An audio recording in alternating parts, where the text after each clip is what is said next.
సరే, ఈ యుగాలను గురించి ధ్యానం చేస్తూ ఉన్నాము మనం. ఈ సమయాన 5వ సంగతిగా ధర్మశాస్త్ర యుగం అన్న సంగతిని మనం ధ్యానం చేయని ఉన్నాము.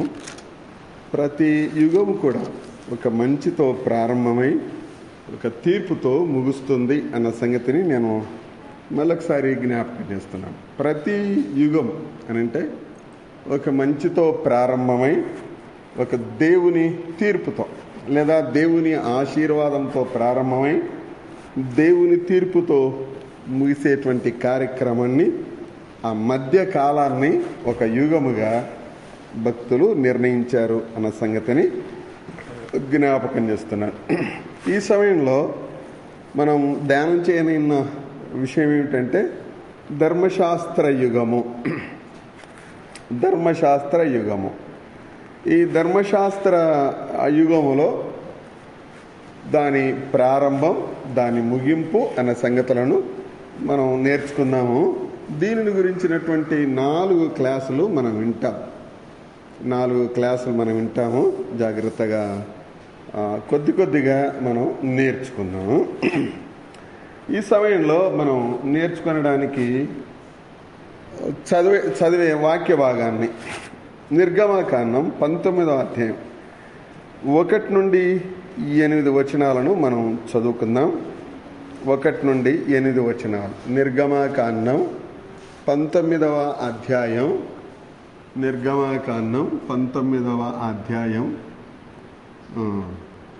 1 నుండి 8 వచనాలు చదువుదాం.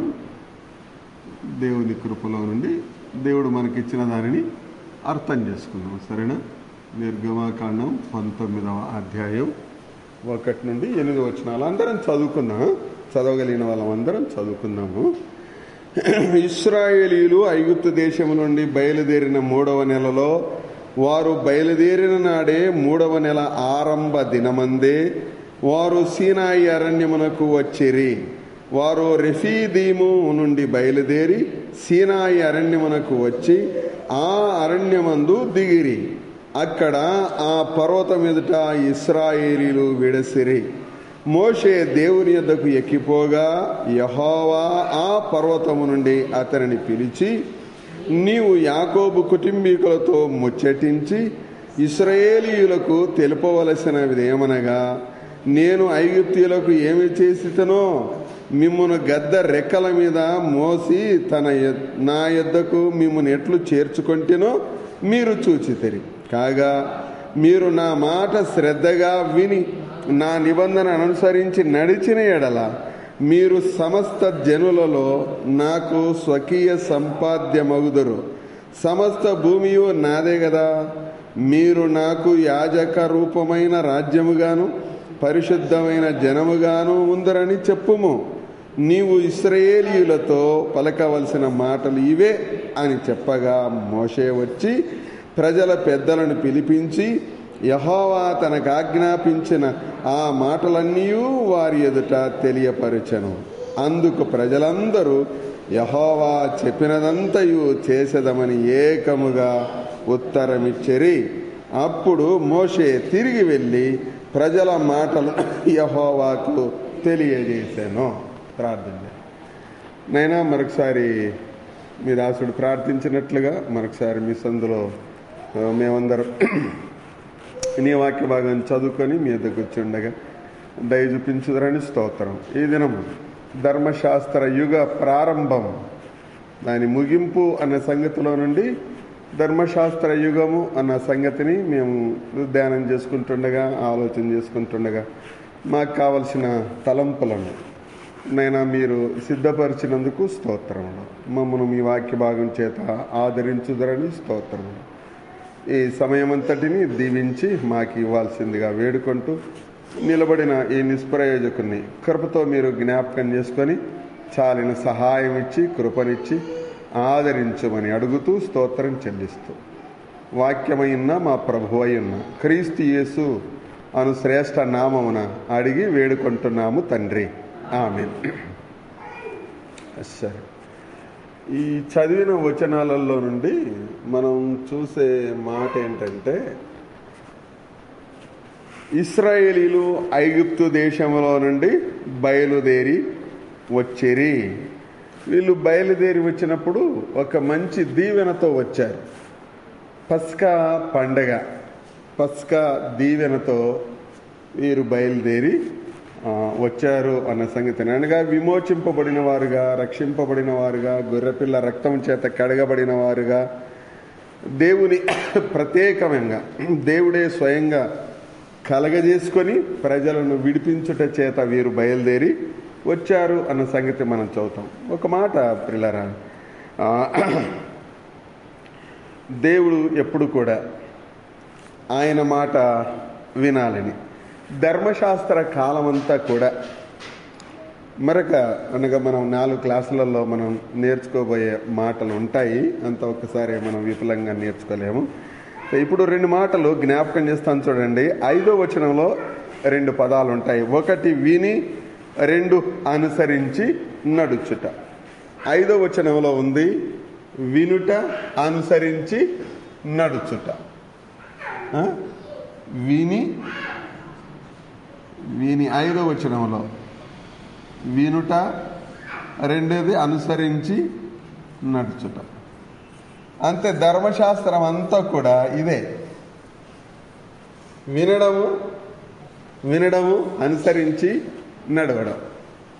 ధర్మశాస్త్రాన్ని దేవుడు ఇచ్చాడు. దాదాపుగా 613 కంటే ఆజ్ఞలు మరి దేవుడు, దేవదూతలు, మోషే గారు అనగా దేవుడు తనకిచ్చినటువంటి మాటలలో నుండి మొత్తం దాదాపుగా 613 ఆజ్ఞలను మనం చూస్తాము. అవన్నీ దేవుడు వారికి ఇప్పించాడు. వినడము, వాటిని అనుసరించి నడుచుకొనడం. దేవుడు మనకు ఒకటి చెప్పినప్పుడు వినడము, అనుసరించి నడవడం. ఉదాహరణకు దేవుడు లెక్కలు అడిగేటప్పుడు చాలా రకరకాలుగా ఉంటాయి. ఉదాహరణకు మనం ఇట్లనే పోవాలా ఈ స్థానానికి, కాకపోతే మనం ఏం చేసింటామంటే ఇటు తిరిగి ఇటు వచ్చింటాం. గమ్యస్థానం చేరడం మాత్రం ఖాయమే, అంతేనా?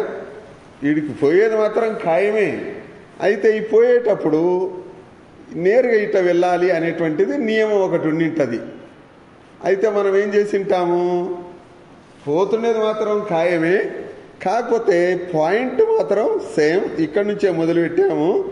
ఈ మొదలుపెట్టేటప్పుడు ఇట్లా పడి ఇట్లా వెళ్ళి తింటాం. అయ్యా ప్రభా వచ్చినాం, నీవు చెప్పినటువంటి ప్లేస్కే వచ్చినాం. అయితే దేవుడు లెక్క అడిగేది ఏంటంటే, ఇట్లా ఎందుకు వెళ్ళలేదు, ఇట్లా ఎందుకు వచ్చినావు, 2 అడుగుతాడు ప్రభు. దేవుడు లెక్కలు అడిగేటప్పుడు అంటే వినాలి, ఇట్లా ఓవని వినాలి, ఇది వినాలి, వినుట. 2వది అనుసరించి నడుచుట. నేను ఎగ్జాంపుల్ మాత్రమే ఇది సంగతి చెప్పినది. దేవుడు ఒక సంగతిని మనకు చెప్పినాడు అనుకో, అది చేయాల్సిందే. ఒరే ఈ స్థలానికి వెళ్ళరా, ఎక్కడి నుంచి వెళ్ళాలి ప్రభా, ఇక్కడి నుంచి వెళ్ళు. సరే ప్రభా పోతున్నా. అయితే పోవడం మాత్రం ఖాయమే, చేరింది ఖాయమే. అయితే ఇట్లా కాకుండా కొంచెం వసతి కల్పించుకొని లేకపోతే మనదైన రీతిలో ఇట్లా వెళ్ళినటువంటిది ఖాయం, ఖచ్చితంగా వెళ్ళాము. అందుట్లో ఎలాంటి ఫరక్ లేదు, తేడా ఏమీ లేదు. కాకపోతే దేవుడు ఏమడుగుతాడు అని అంటే, ఇట్లా ఎందుకు వెళ్ళలేదు, ఇట్లా ఎందుకు వచ్చినావు, లేదా ఇట్లా ఎందుకు వెళ్ళినావు అని దేవుడు లెక్క అడుగుతాడు. కాబట్టి దేవుని ప్రజలందరూ కూడా దేవుడు కోరుకునేటువంటిది ఏమిటి అని అంటే, ఒక 2 స్థలాలు ఇట్లా చూద్దాం చూడండి. పైన 18-24 వచనంలో ఏముంది, మోషే తన మామ మాట విని, కొన్ని ఆజ్ఞలు ఉన్నాయి, పెద్దల వలన వచ్చినటువంటి ఆజ్ఞలు కొన్ని ఉన్నాయి. ఆజ్ఞలలో కొన్ని సంగతులు జ్ఞాపకం చేస్తున్నాను. తన మామ కొన్ని విషయాలను చెప్పాడు, అవి కొన్ని ఆజ్ఞలుగా, అంటే ఎట్లా చేయాలనేటువంటిది ఆయన చెప్పిన ఆజ్ఞని ఏంటిది. 21వ వచనం చూడండి. నీవు ప్రజలందరిలో సామర్థ్యమును, భక్తి, సత్యాసక్తి కలిగి లంచగొండులు గాని మనుషులను ఏర్పరచుకొని 1000 మందికి ఒకనిగాను, 100 మందికి ఒకనిగాను, 50 మందికి ఒకనిగాను, 10 మందికి ఒకనిగాను వారి మీద న్యాయాధిపతులను నియమింపవలేను. గత ప్రభుత్వంలో కూడా ఈ సంగతిని మనం చూసామన్నమాట. కాబట్టి ఈ నియమం అనేటువంటిది యిత్రో గారు ఇచ్చినటువంటి, మోషే గారి మామ ఇచ్చినటువంటి మాటలలో, ఆజ్ఞలలో కొన్ని, ఆ తర్వాత దేవదూతలు ఇచ్చిన ఆజ్ఞలు కొన్ని ఉన్నాయి, దేవుడిచ్చిన ఆజ్ఞలు కొన్ని ఉన్నాయి, భక్తులు చెప్పినటువంటి ఆజ్ఞలు ఉన్నాయి. దాదాపుగా 613 ఆజ్ఞలు. ఇంకా ఎక్కువనే ఉండొచ్చు లేదా తక్కువనే ఉండొచ్చు. నా మటుకు పెద్దలు, నేను చదువుకున్నటువంటివి, పెద్దలు చెప్పినటువంటి మాటలను జ్ఞాపకం చేస్తాను. ఆ మాట వినడం అందుకొరకు ఈ 5వ వచనంలో జస్ట్ గుర్తుపెట్టుకోవాల్సిన మాట ఏంటంటే వినడము. అది ఇక్కడ ఉన్న మాట కూడా, నా మాట శ్రద్ధగా విని నా నిబంధనను అనుసరించి నడుచుట. అంతే. ఇంతకంటే ఇంకా మీ దేవుడు ఏమడుగుతున్నాడు అనే మాట కూడా మనం ధర్మశాస్త్రంలో మనం చదువుతాం. ఇంతకంటే దేవుడు ఏం అడుగుతున్నాడు అనేటువంటి మాట. కాబట్టి ఈ 8 వచనాలలో వారు ఎక్కడ చేరినారు అని అంటే 3వ వచనం ఉంది. వారు సీనాయి, రెఫీదీము నుండి బయలుదేరి సీనాయి అరణ్యమునకు వచ్చి అక్కడ దిగిరి అనే మాట మనం చదువుతాం. ఇశ్రాయేలు ప్రజలు ఎర్ర సముద్రాన్ని దాటారు. ఇక్కడ దాటి ఇట్లా వచ్చి ఇక్కడ సీనాయి పర్వత ప్రాంతంలో దిగినారు అన్న సంగతిని మనం చదువుతాం. సరే, ఈ 8 వచనాలలో దేవుడు ఏం కోరుకున్నాడు అనేటువంటిదే మనం చూడాల్సింది. విని అనుసరించి నడుచుట వలన దేవుడు వారిని ఏం కోరుకోవాలనుకున్నాడు? 5వ వచనంలోనే ఉంది చూడండి. విని అనుసరించి నడిచిన ఎడల మీరు సమస్త ఏముంది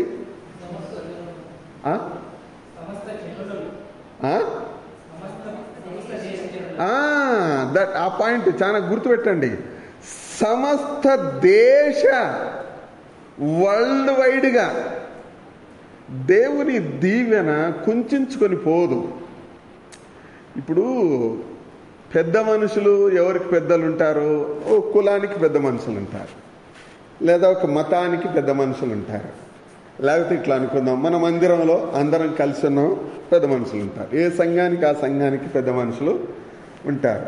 ఇక్కడ దేవుని ఆశీర్వాదం లేదా దేవుని పెద్దరికం అనేటువంటిది ఆయన మాట విని, అంటే ప్రభువు మాట విని అనుసరించి నడిస్తే సమస్త అనేటువంటి మాటలో హోల్ వరల్డ్, ప్రపంచం అంతా అని అర్థం. చూడండి ఎంత మంచిగా ఉందో ఆ పదం. మరొకసారి చూడండి. సమస్త దేశ జనులలో, 5వ వచనమే, సమస్త దేశ జనులలో నాకు మీరు నాకు స్వకీయ సంపాద్యం. ఇంతేనా కొత్త నిబంధన కోరినటువంటిది కూడా? మీరు నాకు సమస్త అంటే ప్రపంచంలోనే మీకంటే బాగున్నోళ్ళు, మీకంటే బాలేనోళ్ళు, మీకంటే ఎత్తు ఉన్నోళ్ళు, మీకంటే పొట్టి ఉన్నోళ్ళు, ఎట్టనన్నా అనుకుందాం. ఇశ్రాయేలీలు చాలా ఎత్తరులుగాను చాలా బాగా ఉంటారనేటువంటి మాట వింటూ ఉన్నాను, కానీ నేను చూడలేదు. ఒక ఆయన చూసిన, అది మిక్స్, యూదా గోత్రికుని చూశాను. కాబట్టి దేవుని పిల్లలుగా మనం ఏమి జ్ఞాపకం చేసుకుంటున్నాము? దేవుని ఉద్దేశం ఏమిటి? ధర్మశాస్త్రాన్ని ఇవ్వడంలో మీరు విని అనుసరించి నడిస్తే గనక సమస్త దేశ జనులలో, ఇది మనకు ఆనాటికి ఈనాటికి మనం నమ్మిన ప్రభు సేమ్. అయితే గొప్ప విషయం ఏంటంటే ఆనాడు వారికి గొర్రెపిల్లను చంపుకొని బలి చేసుకోండి, ఆ రక్తం పూయండి మీ ఇండ్ల వాకిళ్ళ మీద, మరణం రాకుండా ఉంటుంది అని చెప్పాడు. మనకైతే స్వయంగా దేవుడే, ఎంత గొప్ప సంగతి కదా. ప్రభువును కొత్త నిబంధన విశ్వాసులముగా, కొత్త నిబంధన విశ్వాసిరాలుగా, విశ్వాసిగా ఇట్లా అనుకుందాం. మనకంటే అంటే ఆ నమ్మి బాప్తిసం పొంది రక్షణ భాగ్యం పొందిన విశ్వాసి లేదా విశ్వాసురాల కంటే ఇంకా గొప్ప భాగ్యం ఏముండదు. ఎందుకొరకు?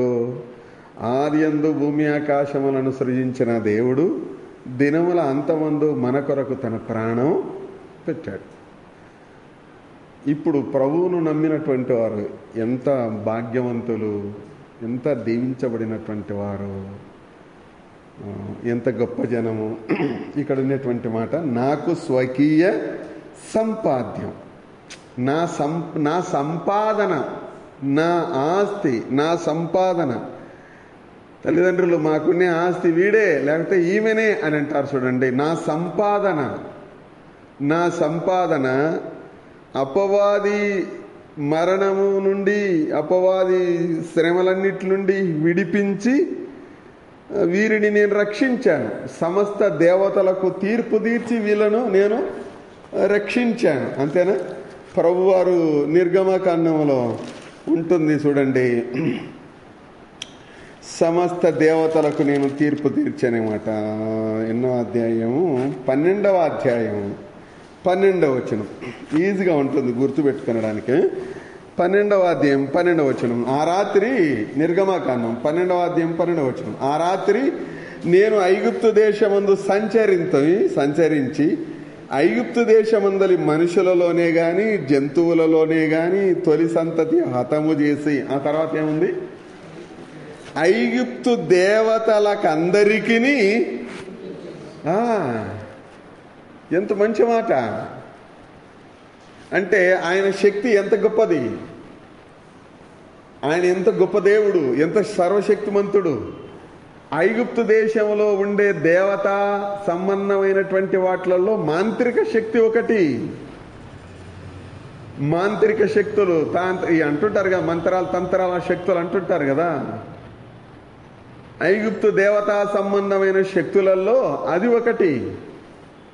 రకరకాలైనటువంటి శక్తులు. కప్ప ఒక రకమైన దేవుడు, ఈగలు ఒక రకమైన దేవుడు, రక్తము నైలు నది దేవత అండి, మిడతలు ఒక దేవుడు, వడగండ్లు ఒక దేవుడు, పంట మల్లెలమ్మ, మనోళ్ళు మల్లెలమ్మ అంటుంటారు కదా, పంటల దేవత. కాబట్టి దేవుడు అక్కడ ఐగుప్తు దేశంలో పెద్ద కుమారుడు కూడా దేవునితో సమానం. ఎందుకొరకనంటే మన భారతదేశంలో పెద్ద కుమారుడు తండ్రికి కొరివి పెడితే లేకపోతే తలగోరి కొడితే పున్నామ నరకము నుండి తప్పించి మోక్షాన్ని ప్రసాదించే వ్యక్తిగా ఉంటాడు అని. అంటే తన తండ్రికి పెద్ద కుమారుడు తలగోరి కొడితే చచ్చిపోయినటువంటి వానికి మోక్షాన్ని ప్రసాదిస్తాడన్నమాట. అంటే మోక్షాన్ని ప్రసాదించే పెద్ద కొడుకు అని అర్థం. దాని అర్థం అంటే మన భారతదేశంలో కూడా పెద్ద కుమారుడు దేవునితో సమానంగా నిర్ణయించుకున్నాడు. అట్లనే ఐగుప్తు దేశంలో కూడా సమస్త దేవతలకు నేను తీర్పు తీర్చేదను దేవుడు అన్నటువంటి మాట. సమస్త దేవతలకు తీర్పు తీర్చేదను నేను యెహోవాను. కాబట్టి ఆనాడు వాళ్ళ కొరకు ప్రభువారు తన మాట చేత కార్యం జరిగించాడు. కానీ ఈనాడు మాత్రం మన కొరకైతే ఆయన స్వయంగా తన రక్తాన్ని చిందించాడు. మనకు ఎంత గొప్ప భాగ్యం. దేవుడు మనకిచ్చినటువంటి దీవెన చాలా గొప్పది అన్న సంగతిని జ్ఞాపకం చేసుకోవాలి. ఎప్పుడూ ఒకటి జ్ఞాపకం ఉంచుకోవాల్సిన మాట ఏంటంటే, నేను దేవుని మాట వినాలా, ఏమన్నా ఇబ్బంది కానీ దేవుని కొరకు నేను బతకాలా అనేటువంటిదే చాలా ప్రాముఖ్యం. సరేనా? ఈ చార్ట్ విషయానికి వస్తాము, కొంచెం ఆలోచన చేద్దాం. ప్రారంభం, చార్ట్ విషయంలో ప్రారంభం, దీన్ని మనం అర్థం చేసుకుంటే చాలు. కొంత భాగం, కొంతలో కొంతైనా అర్థం చేసుకుంటాము. నెక్స్ట్ ఇంకా కొంచెం అర్థం చేసుకుంటాము. ఆ తర్వాత పెద్ద చార్టుతో ఈ ధర్మశాస్త్ర యుగాన్ని కొంతైనా మనం నేర్చుకున్న వాళ్ళం అవుతాం. ప్రారంభము ఐగుప్తు నుండి విడుదల. ఐగుప్తులో ఇశ్రాయేలీయులు ఎంతకాలం ఉన్నారు చెప్పండి? ఎన్ని సంవత్సరాలు? 430 సంవత్సరాలు. ఇంతకు మునిపే జ్ఞాపకం చేశాను. దేవుడు అబ్రహాంకి ఎన్ని సంవత్సరాలు ఉంటాడని చెప్పారు? దేవుడు అబ్రహాముకు ఎంతకాలం ఉంటారని చెప్పాడు ఐగుప్తులో? ఆదికాండం 12వ అధ్యాయం అనుకుంటాను. చెప్పండి, ఆదికాండం 12వ అధ్యాయమేనా? ఒక్క నిమిషము.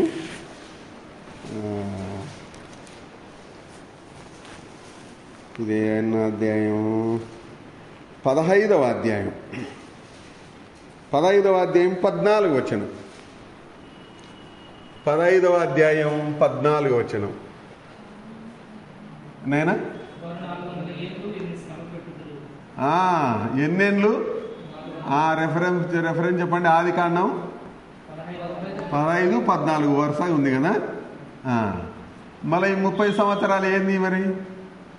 దేవుడు చెప్పింది 400 కదా. 30 సంవత్సరాలు యోసేపు పరిపాలన కింద ఉన్న కాలం. సరేనా? యోసేపు కాలం, యోసేపు ఉన్న కాలం కూడా ఇందులో ఇంక్లూడింగ్. యోసేపు ఉన్న కాలంలో వీరంతా క్షేమంగానే ఉన్నారు. యోసేపు చనిపోయిన తర్వాత వీరికి శ్రమలు ప్రారంభమయ్యాయి. దేవుడు ఎంత క్లియర్గా చెప్పాడు. అక్కడ వచనం చదవండి, 14వ వచనం. వారు 400 ఏండ్లు వీరిని, అది సంగతి. 400 ఏండ్లు వీరిని శ్రమ. ఇశ్రాయేలులు శ్రమ పడిన కాలం 400 ఏండ్లు. 400 ఏండ్లు అబ్రహాము గారికి దేవుడు వాగ్దానం చేశాడనమాట. 400 ఏండ్లు శ్రమపడు. ఈ 30 సంవత్సరాలు అనేటువంటిది ఏడుంటుంది? 430 సంవత్సరాలు అనేటువంటి రెఫరెన్స్ కావాలి కదా మనకు. 430 సంవత్సరాల రెఫరెన్స్ కావాలా లేదా? ఎన్నో అధ్యాయం? 12వ అధ్యాయం. నిర్గమాకాండం 12వ అధ్యాయం 10వ వచనం. 12వ అధ్యాయం 10వ వచనం. ఇశ్రాయేలీయులు ఐగుప్తులో నివసించిన కాలము, ఇశ్రాయేలీయులు ఐగుప్తులో నివసించిన కాలము నైనా దొరకలేదా? 12వ అధ్యాయం 40వ వచనం. నిర్గమాకాండం 12వ అధ్యాయం 40వ వచనం. ఉత్త 10వ వచనం చెప్పిందా? ఓహో, అట్లా అయితే మీరు ఆదికాండం చూసుకుంటున్నారా? 12:10. 12:10 చెప్పిన్నా. రైట్, 12:40 వచనం. 12:40 వచనం. 12:40 వచనం, 10 కాదు. Thank you for your correction. ఇశ్రాయేలీయులు ఐగుప్తులో నివసించిన కాలము ఎంతనంట? అది సంగతి. 430 సంవత్సరాలు వాళ్ళు ఐగుప్తులో ఉన్నది వాస్తవమే. అయితే దేవుడు చెప్పినది ఏంది అని అంటే 400 సంవత్సరాలు వీరిని, వారు వీరిని అంటే ఇశ్రాయేలీయులను, వారు అని అంటే ఐగుప్తీయులు ఏం చేస్తారు? శ్రమ పెడతారు. 30 సంవత్సరాలు ఏందిరా అని అంటే యోసేపు పరిపాలన కింద వాళ్ళు ఉన్నటువంటి కాలము అన్న సంగతిని జ్ఞాపకం పెట్టుకున్నాం. సరేనా? ఇది వారి యొక్క ప్రారంభం. ఇశ్రాయేలీల ప్రయాణ లేదా ఐగుప్తు నుండి, మీ ఇష్టం, మీరు ఎట్లన్నా రాసుకోండి. ఐగుప్తు చెర నుండి, దేవుడు అంటాడు ఐగుప్తు చెర నుండి, ఐగుప్తు ఇనుప కొలిమి నుండి అని కూడా అంటాడు. ఇనుప కొలిమి, దీనికి చాలా పేర్లు ఉన్నాయి, మీ ఇష్టం ఎట్లా రాసుకునే. దాసుల గృహము అనే మాట కూడా ఉంది. ఎంతవరకు ఇది కొనసాగుతుంది అని అంటే ఇప్పుడు చూడండి, నాకెళ్ళి చూడండి.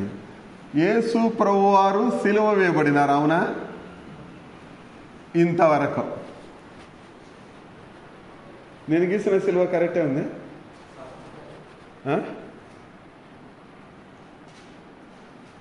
అంతవరకు కరెక్టేనా? అని సిలువ బొమ్మ నేను గీసిన ఏం కృపాకరాని ఏమంటే కనపడలేనా?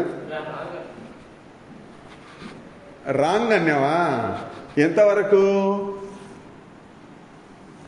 ఇంతవరకు అన్నా. ధర్మశాస్త్ర కాలం ఎంతవరకు అని అంటే యేసు ప్రభువారు సిలువ వేయబడే వరకు. ఇంకా నెక్స్ట్ ఇది వేరే కాలం ప్రారంభం అవుతుంది. అంటే యేసు ప్రభువారి సిలువ వరకు ఈ ధర్మశాస్త్ర కాలము జరుగుతుంది.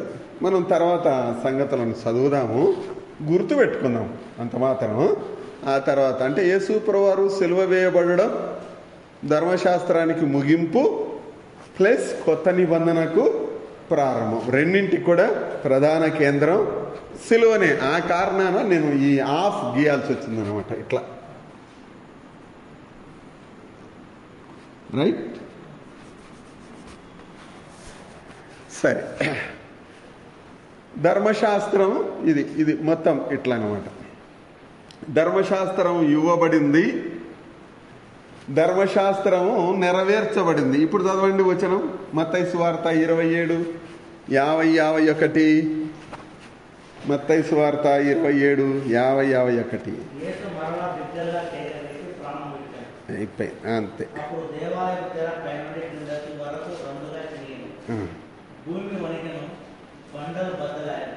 రైట్.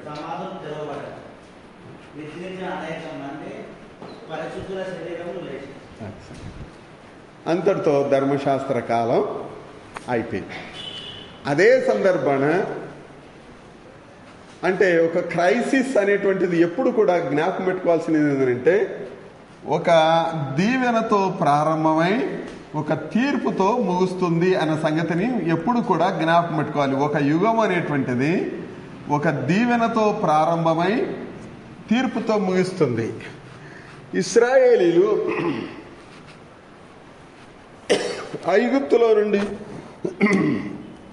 ఐగుప్తు చెర నుండి బయటకు వచ్చినారు, దీవెనకరమే. అయితే ఇశ్రాయేలీలు మాట విని నెరవేర్చలేకపోయారు. మాట విని అనుసరించి నడవలేకపోయారు, నడచలేకపోయారు. కాబట్టి వీళ్ళు ఇశ్రాయేలీలు అనుసరించి నడవలేదు కాబట్టి ప్రజలందరి పక్షాన వచ్చిన తీర్పు యేసు ప్రభువారి తీర్పు. అందరి తీర్పు యేసు ప్రభువారు భరించినాడు, అందరి కొరకు యేసు ప్రభువారు మరణించినాడు అనే మాట నమ్ముతారా మీరు?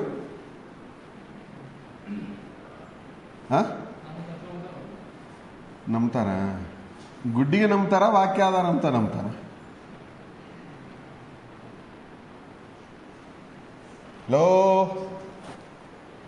గుడ్డిగా నమ్ముతారా, వాక్యాధారంతో నమ్ముతారా? చూపి. అందరి కొరకు యేసు ప్రభువారు చనిపోయినాడు అన్నట్టుగా ఒక్క వచనం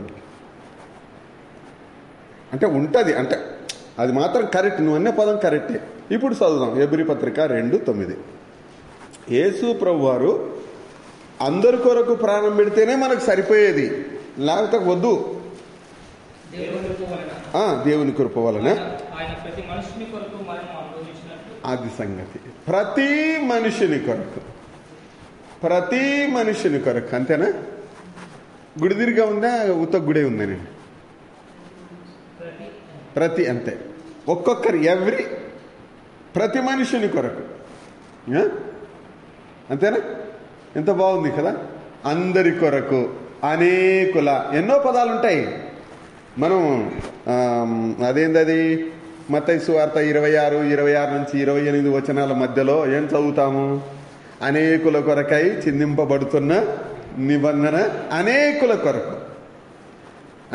కొరకు ప్రతి మనుష్యుడు, అందరికీ ప్రభువు, మనుషులందరూ రక్షణ పొందవలనని, అందరి కొరకు.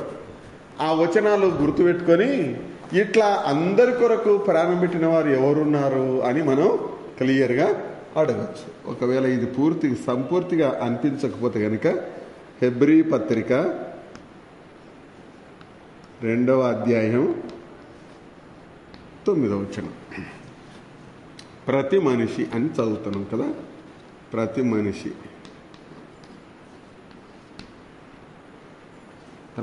కొరకు ప్రభువు ప్రాణం పెట్టాడు.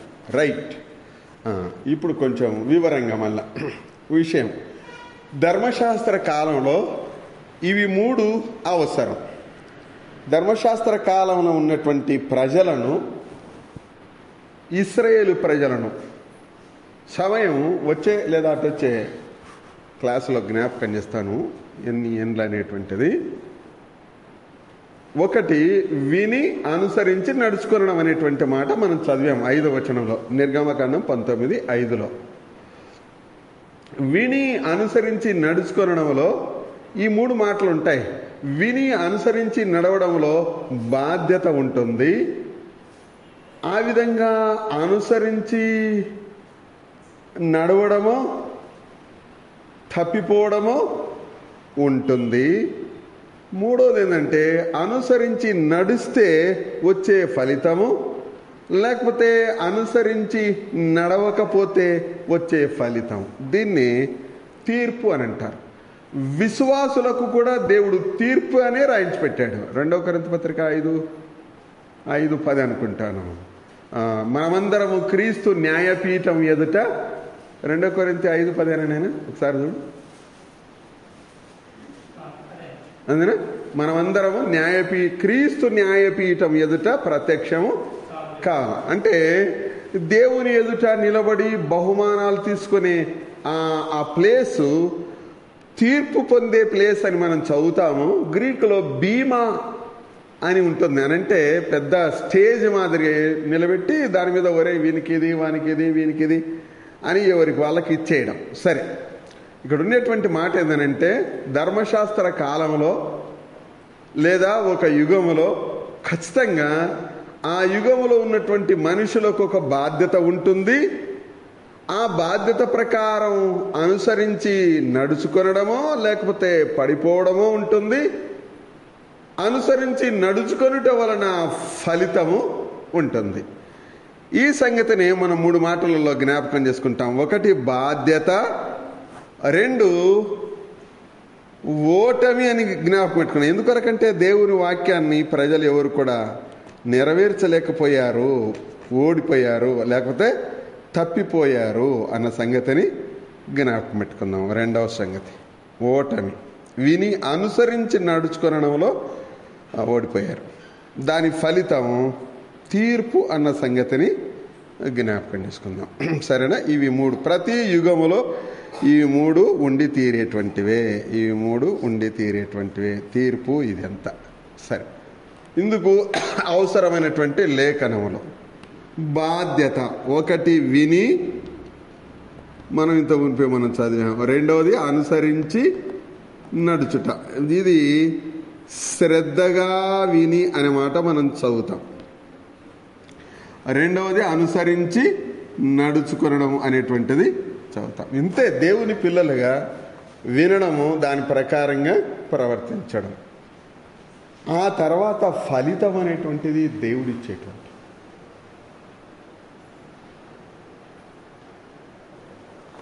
చాలా గొప్ప ఉంటుంది.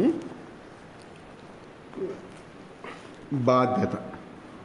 ఏమి గైకొనడము అని అంటే ధర్మశాస్త్రాన్ని గైకొనడం. ధర్మశాస్త్రాన్ని ఎవరిచ్చినారు?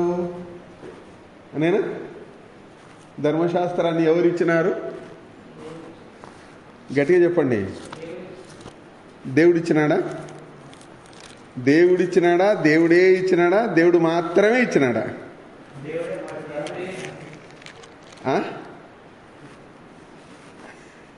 గట్టిగా చెప్పండి. నేను అడిగినట్టు మీరు గట్టిగా చెప్పండి. దానిదే ఉంది. దేవుడే, ఇంకెవరు లేదు. దేవుడే మోషే ద్వారా మనకు అంటే ఇశ్రాయేలు ప్రజలకు అప్పగించినాడు. నువ్వేం వెతుకుతున్నావు? దేవుడేనా? ఇంకేమన్నా వెతుకుతావా? సరే, 7:53 అపోస్తల కార్యముల గ్రంథం. అపోస్తలుల కార్యముల గ్రంథం 7వ అధ్యాయం 53వ వచనం. అపోస్తలుల కార్యముల గ్రంథం 7వ అధ్యాయం 53వ వచనం. దేవదూతల ద్వారా నియమింపబడిన ధర్మశాస్త్రమును మీరు పొందితిరి. Okay, right. అక్కడ వాళ్ళు పొందినారు, గైకొనలేదు. రైట్. అంటే నియామకంలో అంటే ఈ ధర్మశాస్త్రం అనేటువంటిది ఏంటిది? ప్రభుత్వం, ఒక చట్టాన్ని నియమించేటప్పుడు దేవుడు దేవదూతలను మనుషులను రిమోట్గా యూజ్ చేయలేదు, వాడుకోలేదు. దేవదూతలకు అనుమతి ఇచ్చారు, ఎట్లెట్లు ఉండాలనో రాయండి అని, ఏమేమి ఉండాలా, స్త్రీలు ఎట్లుండాలా, పురుషులు ఎట్లుండాలా. అసలు కొంగు ఎందుకు వేసుకోవాలో చెప్పండి. వై యు వియర్ ద వేల్. ఎందుకు వేసుకున్నారు వేయిలు? ఎవరు చెప్పినారు అమ్మా? స్త్రీలు కాబట్టి వేసుకోవాలని. పురుషులు ఎందుకు వేసుకోవాలి?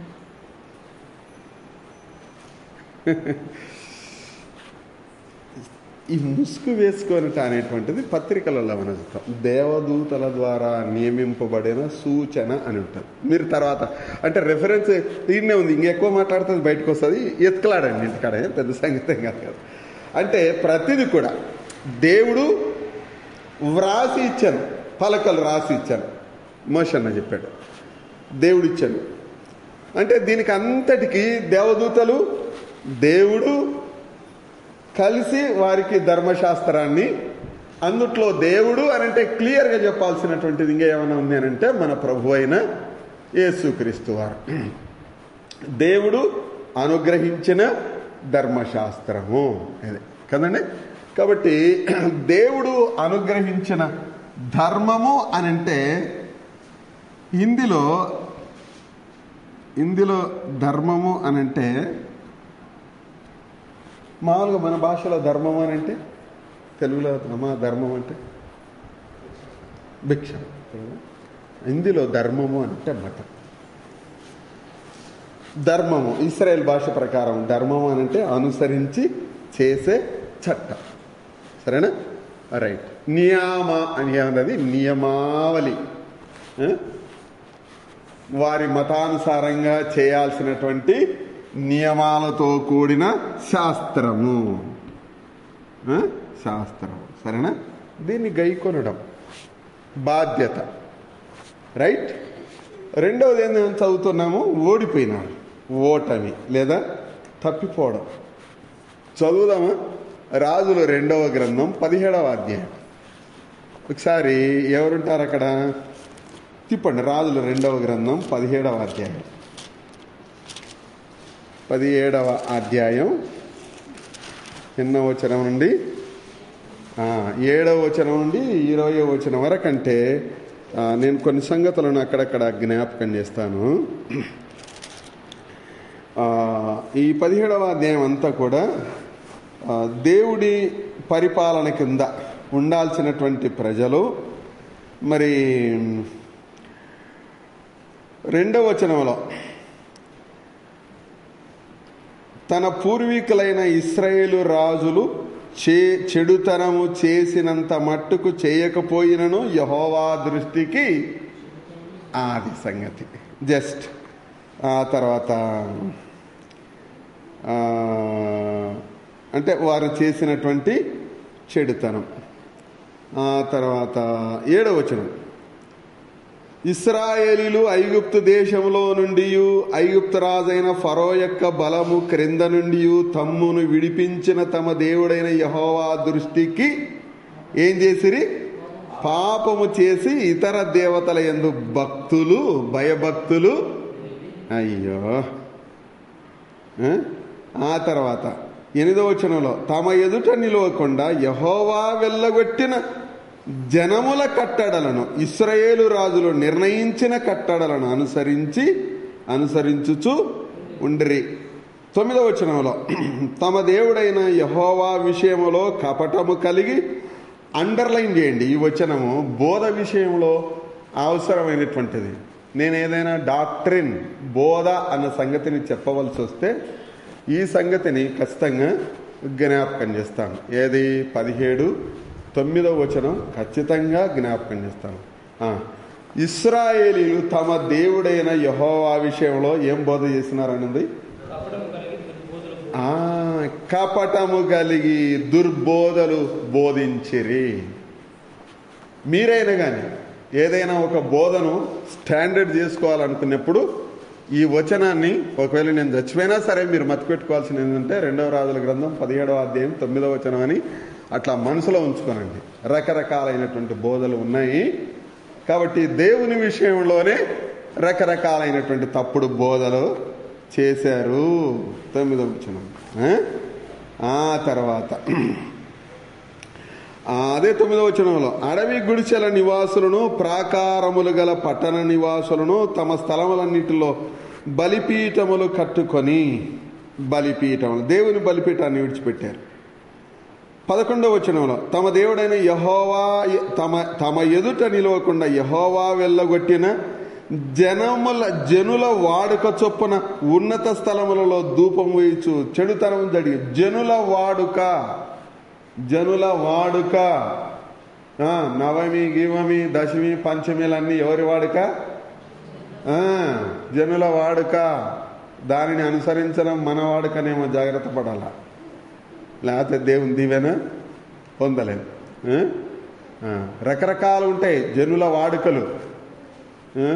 తూర్పు దిక్కుకు శుక్రవారం నాడు తూర్పు దిక్కు కోకూడదు ఆడపిల్ల, మంగళవారం నాడు ఇంట్లో పెద్ద కొడుకు కటింగ్. అంటే నాకంటే తెలియదు కానీ కొన్ని విషయాలు జ్ఞాపకం చేస్తున్నాను అనమాట. ఇట్లా ఉండకూడదు, అట్లా ఉండకూడదు, ఇట్లుండకూడదు, అట్లా ఉండకూడదు, ఇట్లుండకూడదు, ఇది అది అని చెప్పేసి జనముల వాడుకలు చాలా ఉన్నాయి. తప్పు. అందుట్లో విశ్వాసలముగా ఈ తిక్క వాడుకల జోలికి పోవడం అనేటువంటిది దీవెనకరం కానే కాదు. మీరు ఈ అధ్యాయం అంతా కూడా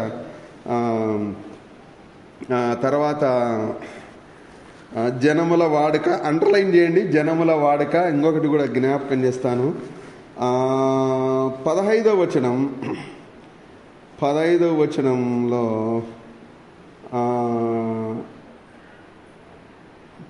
వచనంలో ఏముంటుంది అనంటే, వారి వ్యర్థులై వారి వాడుకల చొప్పున మీరు చేయకూడదని యెహోవా తమకు సెలవిచ్చిన తమ చుట్టూనున్న జనుల మర్యాదలు. ఏం మర్యాదలు?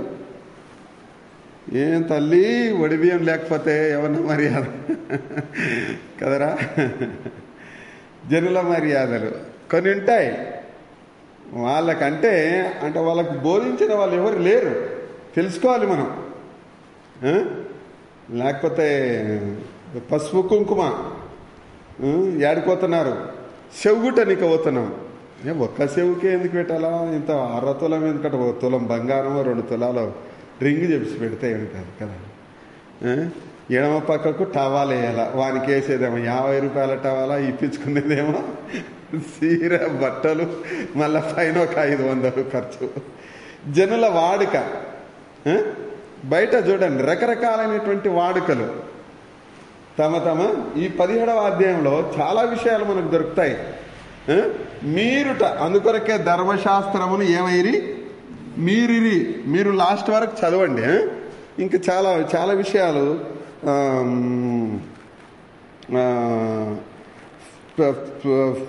ఫైనల్గా వీళ్ళు 17వ వచనంలో ఇట్లుంటుంది అనమాట. ఆ మధ్యలో యెహోవా దృష్టికి చిల్లంగితనము వాడుక అని చూడండి. 17వ వచనంలో తమ కుమార్తెలను కుమార్తెలను అగ్నిగుండము దాటించి నిప్పుల మీద ఇక్కడి నుంచి అక్కడికి ఉరకడం ఇప్పుడు చూస్తుంటారు కదా. దాటించి శకునమును చిల్లంగితనమును ఏం చేసుకున్నారు? వాడుక అన్నమాట మనం చదువుతూ ఉన్నాం. ఆ తర్వాత అక్కడున్న మాట ఏంటంటే, వాడుక చేసుకొని యెహోవా దృష్టికి తెడుతనము చేయుటకై ఏం చేసినారంట? ఏమి కదా, తాము అమ్ముకున్నారని చదువుతున్నాం. 19వ వచనం, అయితే యూదావారు తమ దేవుడైన యెహోవా ఆజ్ఞలను విడిచిపెట్టిన వారై ఇశ్రాయేలు వారు చేసిన కట్టలను అనుసరించిరి. ఏమన్నా ఘోరమైన పనే. అందుకొరకు దేవుడు ఏం చేసినాడు? తీర్పును ప్రకటించినాడు. వారు శ్రమ పెట్టి దోపుడు గన్ల చేతికి అప్పగించి వారిని తమ సముఖము నుండి, అది తీర్పు.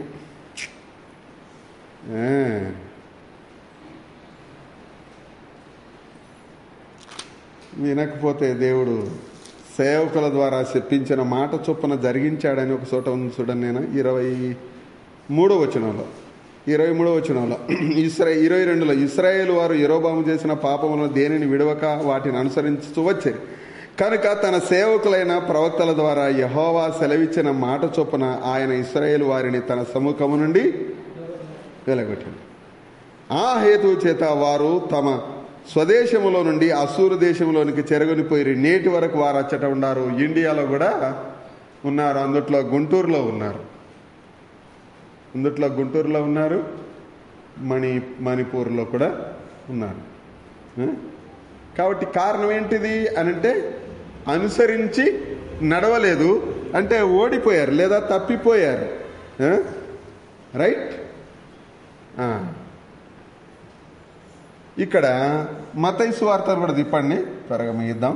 మత్తయి సువార్త 27వ అధ్యాయంలో ప్రభువారిని తృణీకరించడం వద్దు, ఆయన మాకొద్దు, క్రీస్తు ప్రభువారు మాకు వద్దు, ప్రభువారిని వాళ్ళు తృణీకరించారు.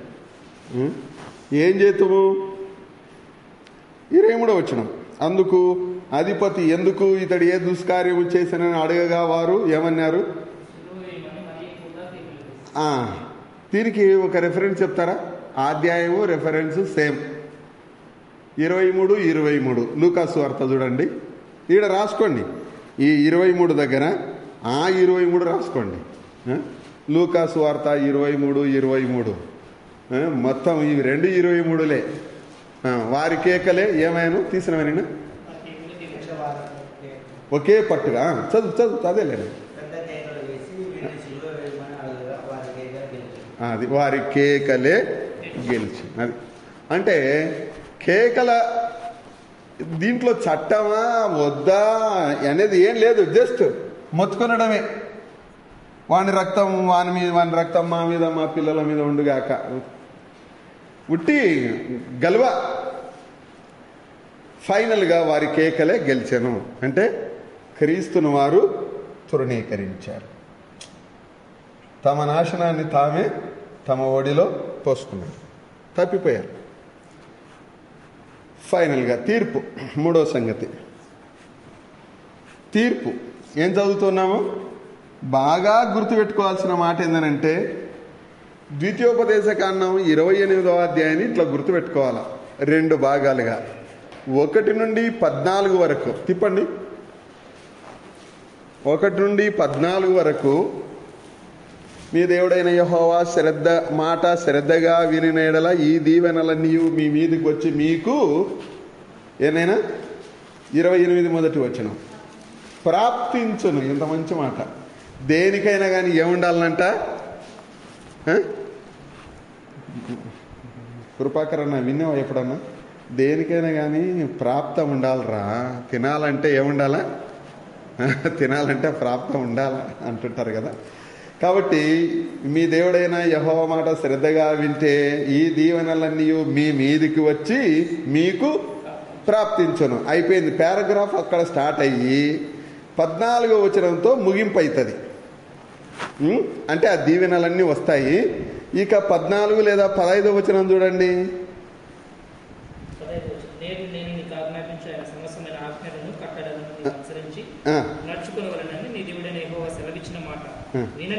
వినని ఎడల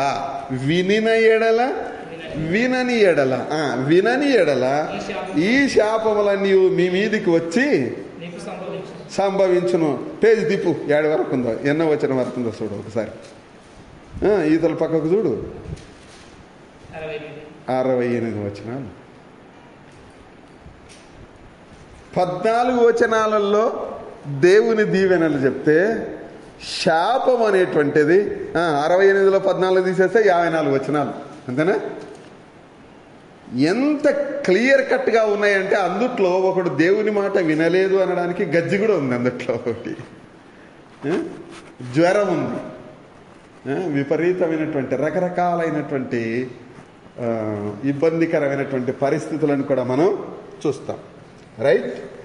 కాబట్టి ఈ శాపముల యొక్క ముగింపే ఈ యుగాలు అయిపోయిన తర్వాత మనం చూస్తాం తీర్పులు అని. ఇక్కడనే ప్రారంభమవుతాయి. ప్రకటన గ్రంథానికి పునాది తీర్పులు ఇక్కడ ఈ అధ్యాయంలో నుండే మనం ధ్యానం చేస్తాం. దేవుని తీర్పులు అనేటువంటివి. లేవియాకాండం 23వ అధ్యాయం 21వ వచనం విడిచిపెట్టినాం కదా. అన్యజనుల కాలము అనేటువంటిది. అప్పుడు చూస్తాం.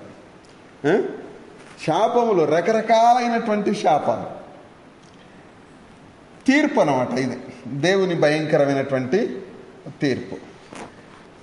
ఆ తర్వాత లూకా సువార్త 20వ అధ్యాయం, అదేంటి 21వ అధ్యాయం. 21వ అధ్యాయం నేరుగా 22 లేదా 23వ వచనం చూడండి. 21వ అధ్యాయం. నేను వచనం చెప్పు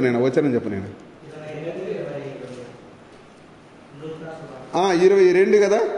లేఖనములలో వ్రాయబడినవన్నీ నెరవేరుటకై అవి ఎన్ని దినాలు? ప్రతిదండన దినములు, తీర్పు. మీరు తర్వాత ఈ అధ్యాయం రాసుకోండి కావస్తే. మత్తయి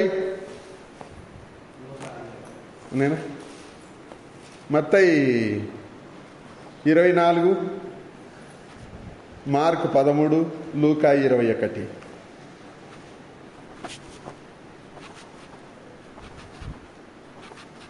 తీర్పు అధ్యాయాలు. యెరూషలేము నాశనాన్ని గురించి మనం చదువుతాము. మత్తయి సువార్త 24, మార్కు 13, లూకా 21. ఈ 3 అధ్యాయాలు తీర్పు అధ్యాయాలు. సరేనా? దేవుని పిల్లలకు, దేవుని తృణీకరించినటువంటి వారికి అందరికీ సంభవించే సంభవాలను ఈ అధ్యాయంలో మనం చదువుతాం. దేవుని పిల్లలు ఎంత జాగ్రత్తగా ఉండాలనో మనం చదువుతాము. తీర్పు ఎంత భయంకరమైనటువంటిదో కూడా మనం చదువుతాం. కాబట్టి ఫలితం ఏంటిది? ప్రపంచమంతా చెదిరిపోయారు. రైట్? తీర్పు. సరేనా? ఈ చార్ట్ వరకు ఇది ధర్మశాస్త్ర కాలం. ప్రపంచమంతా యూదులు చేరిపోవాలి. ధర్మశాస్త్రం యొక్క ముగింపులో కలువరి సిలువను మనం చూస్తాము. ధర్మశాస్త్ర కాలంలోనే చూడండి, ధర్మశాస్త్ర కాలంలోనే యేసు ప్రభువారు జన్మించినాడు, ధర్మశాస్త్ర కాలంలోనే మరణించాడు, ధర్మశాస్త్ర కాలంలోనే క్రీస్తు సమాధి చేయబడ్డాడు, ధర్మశాస్త్ర కాలంలోనే క్రీస్తు సమాధి నుండి తిరిగి లేచాడు. ధర్మశాస్త్రమును ఫైనల్గా ఏంటంట సంగతి చదువుతారా? లూకా సువార్త గట్టిగా చదవండి, 24:44.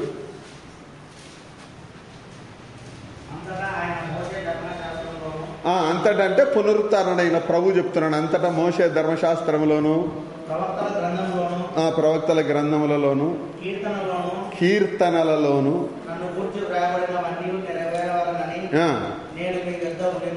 నెరవేరవలనని నేను మీ యొద్ద ఉండినప్పుడు ఏ సంగతులు చెప్పితునో అవి నెరవేరినవని వారితో చెప్పాను. నెరవేర్చాను. పునరుత్థానుడైనటువంటి ప్రభు ఇచ్చినటువంటి చెప్పినటువంటి మాట. నెరవేర్చాను. వచనం చూడండి ఒకసారి. ధర్మశాస్త్రము నెరవేర్చిన ప్రభువుని గురించి మనం చదువుతున్నాము. మనం ఇప్పుడు వాక్యాన్ని మనం ధ్యానం చేస్తుంటాం కదా, పాత నిబంధన అయినా కొత్త నిబంధన అయినా. 5:39 యోహాను సువార్త.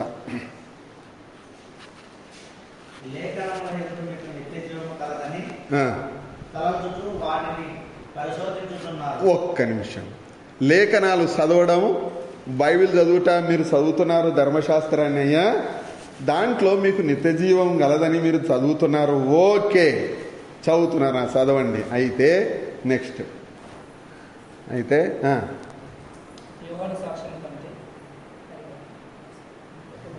ఇప్పుడు చదివినదే కొనసాగించు. చదువుతున్నారు 39, 5:39 నైనా.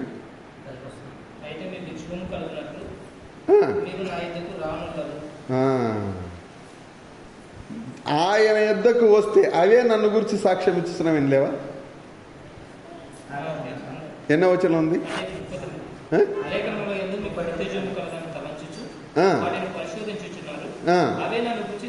అది సంగతి. అంటే బైబిల్ గ్రంథం ఎవరిని గురించి సాక్ష్యం ఇస్తుంది? వ్రాయబడిన వాక్యములో ఉన్నటువంటి వాక్యాన్ని గురించి, లేదా ప్రత్యక్షమైన వాక్యాన్ని గురించి వ్రాయబడిన వాక్యం సాక్ష్యం ఇస్తుంది. ఏమన్నా అర్థమైందా మీకు ఇప్పుడు? ప్రత్యక్షమైన వాక్యమైన క్రీస్తుని గురించి వ్రాయబడిన వాక్యము సాక్ష్యము ఇస్తుంది. ఏమని?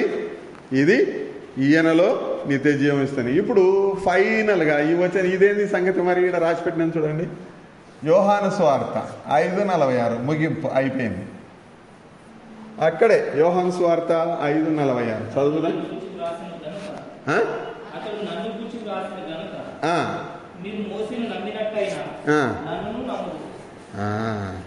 మీరు మోషేను నమ్మింటే నన్ను నమ్ముదురు. ఎందుకొరకు?